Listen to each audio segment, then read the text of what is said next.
जय हिंद प्यारे दोस्तों, मैं पंकज कुमार एक बार फिर से आप सबका अपने YouTube चैनल भीम इंस्टीट्यूट पर स्वागत करता हूं। दोस्तों, आज के इस वीडियो में हम लोग पढ़ने वाले हैं द्विघात समीकरण, जो यूपी बोर्ड एग्जाम 2025 में बहुत ही जरूरी टॉपिक साबित हो सकता है। दोस्तों, यहाँ से लगभग 6 नंबर के क्वेश्चन पूछे जाते हैं।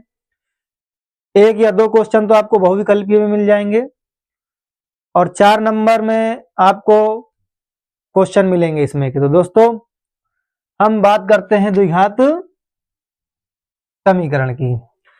द्विघात समीकरण होता क्या है, इसमें सवाल किस प्रकार का पूछा जाता है, सवाल कहां से उठा के रखा जाएगा, सवाल की प्रकृति क्या होगी, सवाल किस प्रकार से पूछा जाएगा। दोस्तों, सबसे पहले जानते हैं कि द्विघात समीकरण होता क्या है। दोस्तों, द्विघात समीकरण कह सकते हैं कि कोई भी बहुपदीय समीकरण जिसकी अधिकतम चर पर घात 2 हो। कहने का मतलब एक मान सकते हैं हम, जैसे ax² + bx + c = 0। अगर हम आपसे पूछे कि क्या यह द्विघात समीकरण है, तो आप कहेंगे जी सर, क्योंकि चर पर अधिकतम घात है 2। अगर दोस्तों चर की अधिकतम घात 2 है, तभी हम उसको कह सकते हैं कि वह एक द्विघात बहुपद है। लेकिन जो x² के गुणांक में, यानी जो भी चर के गुणांक में होगा, उसका मान 0 नहीं होना चाहिए। जैसे यहाँ पर x² का गुणांक a है, तो a = not 0। कहने का मतलब a का मान यदि 0 हो जाएगा तो x² भी 0 हो जाएगा और फिर बचेगा हमारे पास bx + c = 0। यह एक रैखिक समीकरण है। क्यों रैखिक समीकरण क्यों है? क्योंकि यहाँ पर अधिकतम चर पर घात है 1। तो दोस्तों, द्विघात बहुपद में हम लोग सीखेंगे आज मूलों को ज्ञात करना। मूल क्या होते हैं? जिस द्विघात समीकरण की, यानी द्विघात बहुपद में चर पर अधिकतम घात 2 होती है, तो हमें x के 2 मान ज्ञात होंगे। उन्हीं को दोस्तों शून्यक कहते हैं और उन्हीं को हम लोग मूल कहते हैं। तो अब हमारे पास समीकरण है ax² + bx + c = 0। इस समीकरण को हम लोग 3 विधियों से हल करते हैं, अर्थात द्विघात बहुपद को 3 विधियों से हल कर सकते हैं। पहला तो हमारा है गुणनखंड विधि। गुणनखंड विधि, गुणनखंड विधि। उसके बाद पूर्ण वर्ग विधि होती है, पूर्ण वर्ग विधि। और तीसरा है दोस्तों सूत्र के द्वारा, धराचार के फार्मूले से, सूत्र से। तो दोस्तों, आज हम लोग सीखने वाले हैं गुणनखंड विधि। तो दोस्तों, आशा करते हैं कि द्विघात बहुपद क्या होता है, द्विघात समीकरण क्या होता है, आपको आसानी से समझ में आया होगा कि वह बहुपद जिसमें चर में अधिकतम घात या चरीय गुणांक में, जैसे यहाँ पर कोई संख्या हो सकती है, मान सकते हैं 4x² + 5x + 6 = 0। पूछा जाए क्या ये एक द्विघात बहुपद है? जी हाँ। क्यों? क्योंकि 4 चर है जो, उसकी अधिकतम घात कितनी है दोस्तों? 2। यानी जिस बहुपद में चर की अधिकतम घात 2 होगी, उसी को हम कहेंगे द्विघात समीकरण। तो दोस्तों, ये रहा हमारा द्विघात समीकरण। हम लोग चलते हैं सीधे सवालों की ओर और आप दोस्तों समझ सकते हैं इसको, आप इसका स्क्रीनशॉट ले सकते हैं। तो दोस्तों, हम लोग गुणनखंड विधि से द्विघात समीकरणों के मूलों को ज्ञात करेंगे। आप वीडियो में शुरू से अंत तक बने रहिए ताकि प्रत्येक सवाल आपको एकदम आसानी से समझ में आ सके। तो दोस्तों, पहला सवाल यह है, x² - 3x - 10 = 0। सबसे पहले दोस्तों बात यह समझनी है कि सवाल की स्टार्टिंग कहां से होगी, कैसे पता करेंगे कि हमें इस सवाल में क्या करना है। तो दोस्तों, सबसे पहले पहला स्टेप हमें इस सवाल में यह करना है कि देखना है कि x² के गुणांक में कौन सा अचर है। x² के गुणांक में कौन सा अचर है? x² की जगह पर दोस्तों कोई भी चर हो सकता है, a² हो सकता है, b² हो सकता है, c² हो सकता है, a से लेकर के z तक का कोई भी अक्षर हो सकता है। तो दोस्तों, यहां पर x² के गुणांक में जब कुछ नहीं होता है, तो वहां मानते हैं दोस्तों कि 1 इसके गुणांक में है। और फिर एकदम लास्ट में चलकर देखते हैं कि अचर पद क्या है। तो दोस्तों, अचर पद हुआ 10 और x² के गुणांक में जो अचर है वो है 1। इन दोनों का दोस्तों करेंगे पहले स्टेप में गुणा, यानी 10 का गुणा करेंगे 1 में। तो दोस्तों आया कितना? 10 एकम 10। अब 10 के दोस्तों ऐसे खंड करना है, यानी ऐसे गुणनखंड करना है कि जोड़ने या घटाने पर ये जो मध्य पद आ रहा है -3x, ये मिल जाए। जोड़ने या घटाने पर मध्य पद मिल जाए और गुणा कर दें तो फिर से कितना आ जाए दोस्तों 10। तो दोस्तों इसके खंड करते हैं हम लोग। 10 के खंड करेंगे, 2 पंचे 10 और 5 एकम 5, यानी हुआ कितना, अगर हम 2 गुणे 5 कर दें दोस्तों तो हो रहा है 10। ये मामला तो ठीक है। अब दोस्तों कंडीशन क्या होगी कि हमको बीच वाले पद को 3 को मिलाना है। तो दोस्तों अगर हम कह दें कि -2 + 5 कर दें और 3 आ जाएगा। जी हाँ, बिल्कुल बात सही है, लेकिन दोस्तों ध्यान ये देना है कि मध्य पद मिलाते हुए इसका चिन्ह भी साथ में देखना है। यहाँ दोस्तों माइनस है, लेकिन अगर 5 में से 2 जाएगा तो प्लस का 3 बचेगा। इस चीज को विशेष ध्यान देना है, क्योंकि आप कंफ्यूजन में फंस जाएंगे कि हाँ 5 में से 2 जा रहा है तो 3 तो बच रहा है, बात तो सही है, लेकिन इस चिन्ह के माध्यम से सब कुछ करना है। अब दोस्तों ये प्रोसेस तो हो गई गलत। देखना क्या है कि 2 -5 कर दें तो 5 में से 2 जाएगा, जी हाँ -3 आ रहा है, और 2 और 5 का गुणा कर देंगे दोस्तों तो आ रहा है 10। अर्थात ये वाली प्रोसेस जो है वो एकदम क्लियर है। तो दोस्तों हम इसी को अप्लाई करेंगे यहां पर। दोस्तों देखते हैं आगे कैसे सवाल होगा हमारा। सबसे पहले क्या किया, x² के गुणांक में अचर पद का किया गुणा, और गुणा करने के बाद जितना भी आया गुणनफल उसका किया गुणनखंड, और गुणनखंड जो आया हुआ है उसका हम लोगों ने किया योग और घटाना, यानी जोड़ और घटाने से हमको मध्य पद को मिला देना है, और गुणा करने पर अचर पद जो गुणनफल प्राप्त होता है वही आना चाहिए। तो दोस्तों यहाँ एक हमने माना था और हमेशा रहता है, क्योंकि एक सबका मालिक होता है, किसी भी संख्या के साथ में सट जाता है वो बात अलग है। यहाँ x² माइनस कंडीशन क्या अप्लाई करना है दोस्तों, 2x माइनस का 5, यानी 2 - 5। तो दोस्तों यहाँ 2 प्लस का है तो आगे वाला जो संख्या होगा उसको प्लस में रखेंगे, ये 2 को रखेंगे प्लस में, यानी 2x हो गया प्लस में, और माइनस का 5x। अब दोस्तों आप देख सकते हैं कि यदि 5x में से 2x जाएगा तो यहाँ माइनस का 3x बचेगा। अब अचर पद कितना है दोस्तों, माइनस का 10, और बराबर में क्या चल रहा है 0।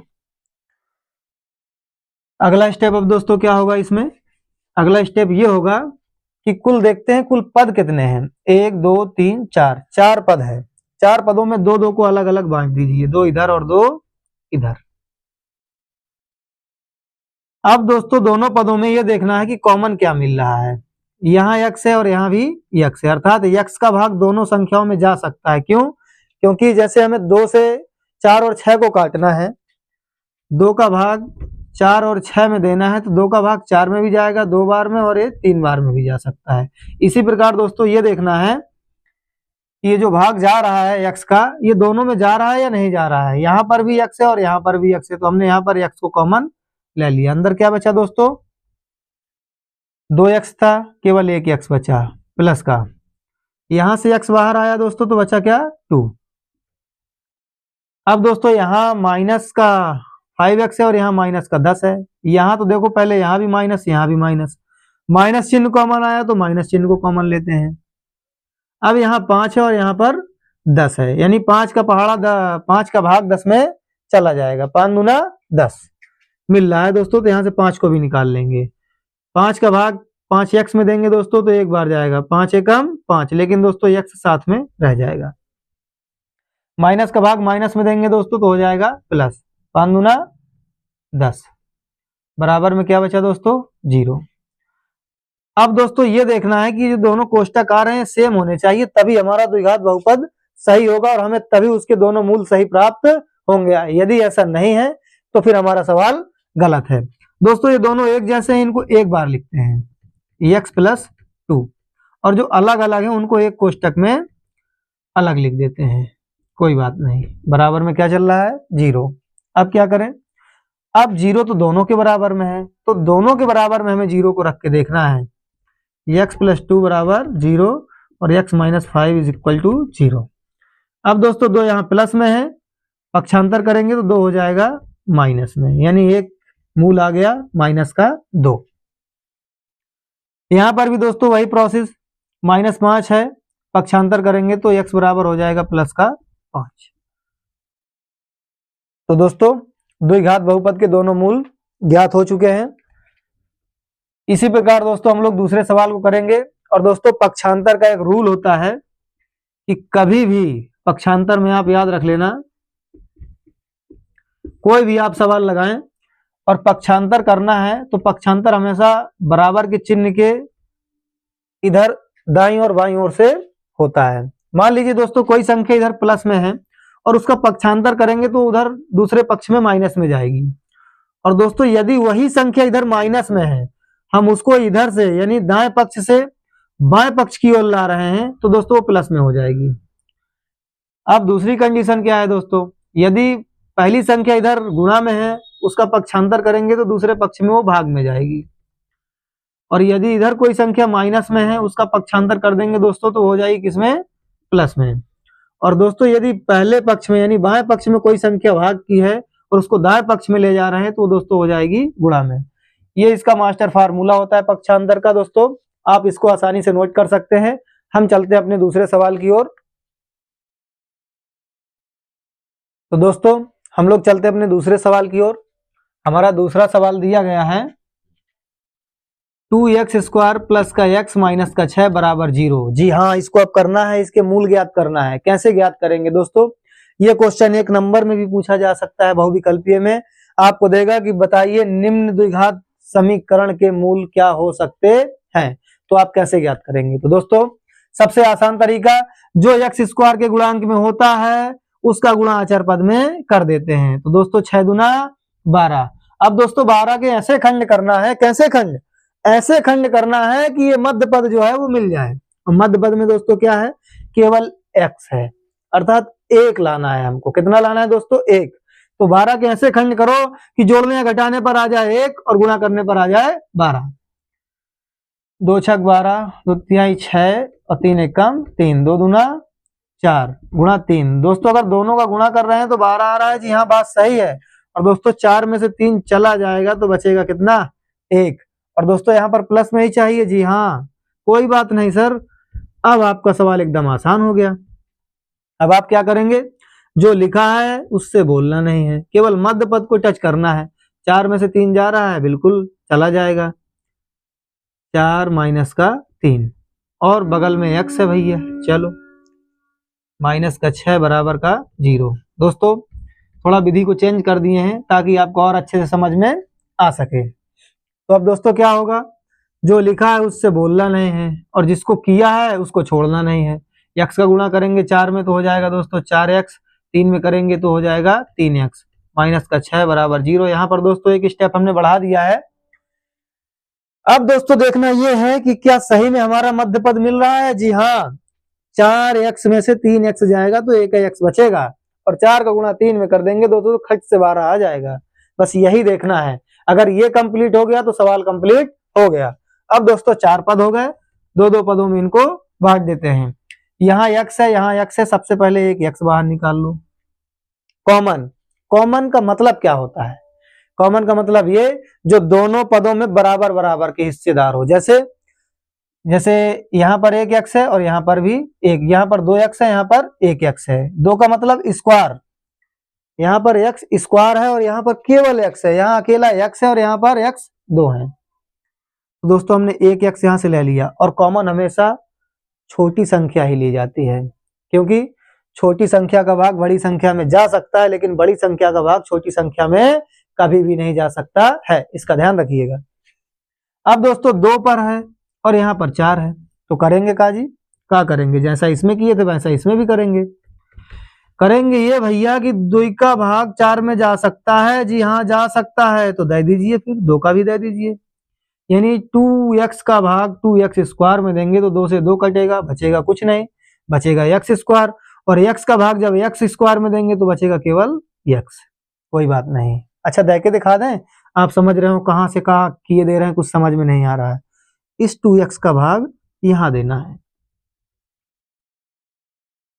2 से 2 कट गया, जी हाँ डबल x है, 1x कट गया, 1x बचा, वही तो हम लिखे हैं। हाँ सर समझ में आ गया, आ गया। चलो आगे बढ़ते हैं। प्लस अब 2x का भाग देना है दोस्तों 4x में। दोस्तों 4x में भाग देना है 2x का, x से x कट गया, जी हाँ कट गया, 2 दूनी 4 हो तेरी 2 आ रहा है, ये लो लिख दो। कोई दिक्कत नहीं सर, हमें तो दिक्कत नहीं है, चलो आपको भी नहीं होनी चाहिए फिर। अब दोस्तों यहाँ देखना है दोनों पदों में क्या कॉमन दिख रहा है दोस्तों, यहाँ भी माइनस यहाँ भी माइनस। हाँ सर माइनस तो कॉमन आ गया, एक चीज तो मिल गई जी। चलिए माइनस कॉमन ले लिए। क्या दोस्तों 3 का भाग 6 में जा सकता है? जी हाँ। x का भाग 6 में जा सकता है? जी बिल्कुल नहीं जा सकता। क्यों? क्योंकि इसके पास कोई अचर ही नहीं है, केवल अचर है, अकेला है। तो यहाँ से दोस्तों 3 को निकालते हैं, 3 निकल आया तो बचा क्या x, और माइनस का भाग माइनस में देंगे दोस्तों, प्लस 3 दूना 6 बराबर 0। अब दोस्तों ये कंडीशन देखिए दोनों सेम हो गई है, और जब ये सेम हो गई है तो सवाल आधे से ज्यादा लग गया, आधा क्या पूरा लग गया। इसको एक बार लिखेंगे, जी हाँ लिख लेंगे, कोई दिक्कत नहीं हमें, आपको भी नहीं होनी चाहिए। और जो बचा है उसको अलग लिख लेंगे, 2x माइनस का 3। अब दोस्तों दोनों को 0 के बराबर रखना है, क्योंकि दोनों पक्षों के बराबर में 0 है, अर्थात दोनों गुणा में है, तो दोनों में गुणा को यानी दोनों के बराबर में हम लोग रखेंगे 0। x प्लस का 2 बराबर 0, और दूसरे पक्ष में क्या है 2x माइनस का 3 बराबर 0। x बराबर प्लस का 2 है, उधर जाएगा माइनस का 2। पक्षांतर कर दिए दोस्तों। अभी अभी आपको इसके पहले बताएं कि कोई संख्या इधर प्लस में है, पक्षांतर करेंगे तो माइनस में हो जाएगी। अब यहां समझते हैं, 2x माइनस में, इसका पक्षांतर करेंगे दोस्तों प्लस में हो गई है। अब दोस्तों x के गुणा में क्या है 2, यानी एक चर है और एक अचर है। अब चर है x, अचर है 2, और ये इन दोनों के बीच में दोस्तों गुणा का चिन्ह है। और हमने अभी अभी आपको बताया है कि यदि बाएं पक्ष में कोई संख्या चर के गुणा में है और उसका पक्षांतर करना है तो दोस्तों जो दाईं ओर संख्या होगी उसके भाग में पहुंच जाएगी। तो x बराबर हो जाएगा 3। अब ये गुणा में है तो यहाँ आ जाएगी भाग में। ये लो सर, इतना सरल, अरे बाप रे। तो इसके दोनों मूल क्या हो गए दोस्तों, अतः मूल क्या हो जाएंगे दोस्तों, -2, 3/2। जी सर कंप्लीट। क्या आपको समझ में आया? जी सर बिल्कुल समझ में आया। और दोस्तों समझ में आया है तो चैनल को सब्सक्राइब और वीडियो को लाइक करना ना भूलें, और ज्यादा से ज्यादा दोस्तों शेयर करें। इसके बाद चलते हैं हम अगले सवाल की ओर, आप इसका स्क्रीनशॉट ले सकते हैं।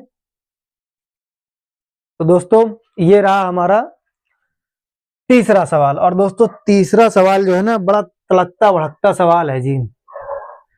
देखते ही आपको थोड़ी दिक्कत होगी कि अरे बाप रे रूड हो दूसरी जगह कैसे करेंगे। टेंशन नहीं लेना है, रूड वाले सवाल बहुत सरल होते हैं। बहुत सरल का मतलब करते हैं जब तो सरल होगा, मुंह से बोलने से थोड़ी होगा। चलिए उतारते हैं सवाल को।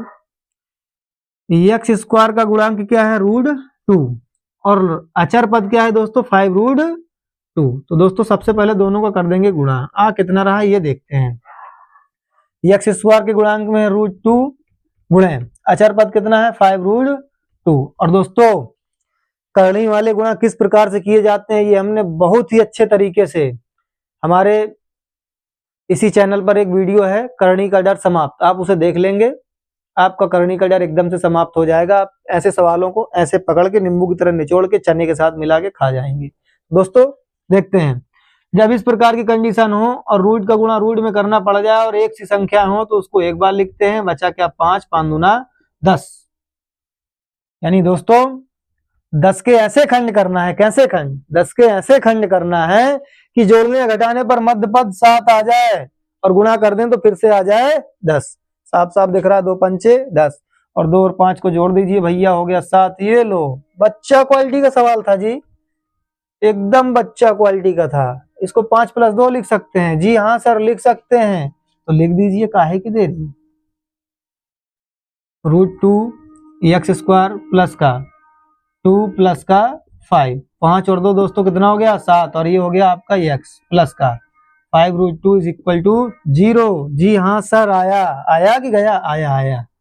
अब क्या करेंगे इसको, √2 एक्स स्क्वायर, x का अंदर गुणा कर देते हैं, 2x प्लस का 5x और प्लस का 5√2 बराबर में क्या बचा सर 0 चल रहा है, बचना क्या है, शुरू से ही चल रहा है। जी हाँ अब क्या करेंगे, अब क्या करेंगे, 2 पद बांट देंगे भैया, और बांट देंगे, अपना अपना जो करना हो करें। चलिए यहाँ x कॉमन दिख रहा है तो सबसे पहले x ले लिए। अब दोस्तों अभी आपने देखा कि हमने 2 बार √2 लिखा है, उसको हम केवल एक बार ही 2 लिख दिए।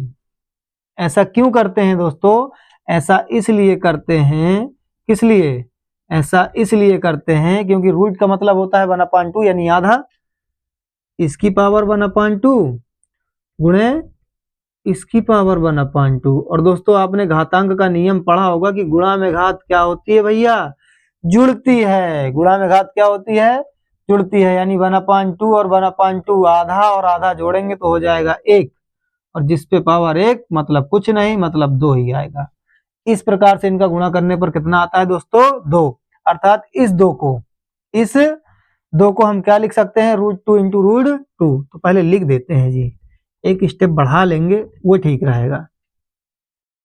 √2 प्लस इसको लिख सकते हैं दोस्तों √2 इंटू √2 और x गुणा में है, किसी के भी साथ लिख दो चलेगा, और प्लस का 5x प्लस का 5√2 इज इक्वल टू 0। कोई बात नहीं सर आया। अब कॉमन लेते हैं दोस्तों, देखो यहाँ भी √2 है, यहाँ भी √2 है, एक बार √2 ले लो, यहाँ भी x यहाँ भी x, एक बार x ले लो। √2 बाहर आ गया, एक x आ गया बाहर, तो एक x बचा जी हाँ, प्लस एक √2 बाहर आ गया तो एक √2 बचा, और x भी बाहर आ गया जी, कोई बात नहीं। यहाँ 5 दिख रहा है दोनों में, तो 5 को बाहर ले लो भैया, बचा क्या, x plus √2 is equal to 0 जी। करेक्ट, एकदम बात समझ में आ गई सर, दिमाग में उतर गई। चलिए ठीक है, अब दोनों कोष्टक एक जैसे हैं, इनको एक जैसे लिख दीजिए, 1 प्लस √2 x प्लस √2, और दूसरे कोष्टक में क्या है, √2 x प्लस का 5। और दोस्तों बड़ा ध्यान करना सवाल को लगाते वक्त, ये रूट केवल 2 के ऊपर है, पूरे x के ऊपर ना, यूं कर देना, नहीं तो एग्जामिनर यूं यूं कर देगा, और जब यूं यूं कर देगा तो आपकी समझ रहे हैं ना क्यों क्यों हो जाएगा।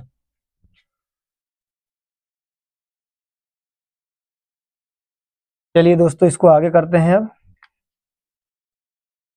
दोनों को 0 के बराबर रखते हैं, यानी x plus √2 is equal to 0।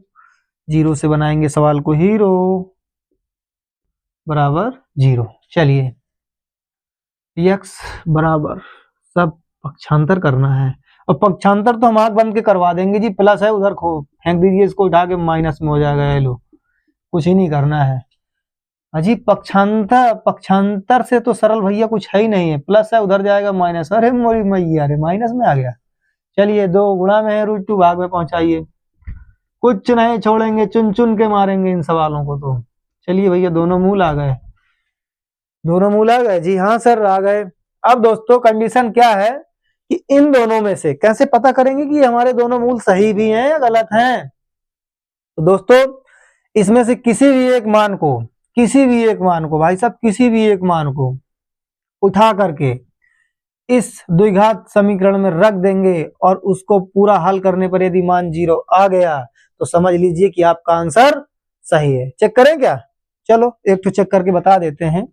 लिखते हैं उत्तर की जांच, काहे की जांच भैया, उत्तर की जांच कर दीजिए भैया। समझ में नहीं आ रहा है, आंसर गलत भी तो हो सकता है जी, बिल्कुल हो सकता है, बिल्कुल हो सकता है। √2 है जी, हो गया √2, आगे क्या करोगे जी, √2 तो हो गया, कोई बात नहीं। अब गुणा x², इसका मान रखते हैं दोस्तों, x का मान कितना है, रूट का 2, कोई बात नहीं सर, स्क्वायर लगाइए ना, लग गया जी। फिर प्लस 7 इंटू x का मान माइनस का √2 प्लस 5√2, बराबर में आना चाहिए किसको, 0 के बराबर आना चाहिए। चलिए √2 गुणा इसका स्क्वायर करेंगे दोस्तों, और कभी भी माइनस की संख्या के ऊपर स्क्वायर लगाओ तो उसको आंख बंद कर प्लस कर देना, क्योंकि सम घात देखना है तुमको। अगर घात जो है वो सम में है तो माइनस कितना भी बड़ा लगाओ, चाहे इतना बड़ा, तुरंत उसको प्लस कर देना। और जब दोस्तों √2 का स्क्वायर खोलेंगे तो आएगा 2, इससे सरल तो आज तक कोनो चीजें नहीं सीखे।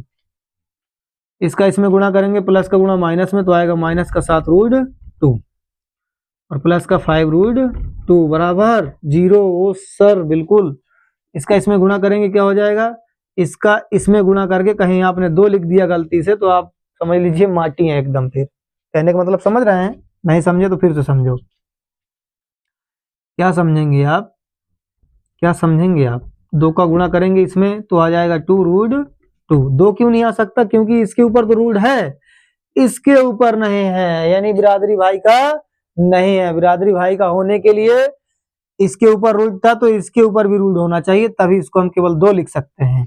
माइनस का 7 रूट 2 और प्लस का 5 रूट 2 बराबर 0। अब दोस्तों देखो यहाँ पर 5 रूट 2 हैं और यहाँ पर 2 रूट 2 हैं, तो 5 और 2 कितना हो गया 7 रूट 2, और ये माइनस का 7 रूट 2 बराबर 0, इससे कट गया 0 बराबर आ गया 0। ये लो बाबा हो गया। इसका मतलब हमारा आंसर सही है, और जब आंसर सही है तो फिर दिक्कत काहेगी। आगे बढ़ते हैं अगले सवाल की ओर, स्क्रीनशॉट लीजिए फास्ट।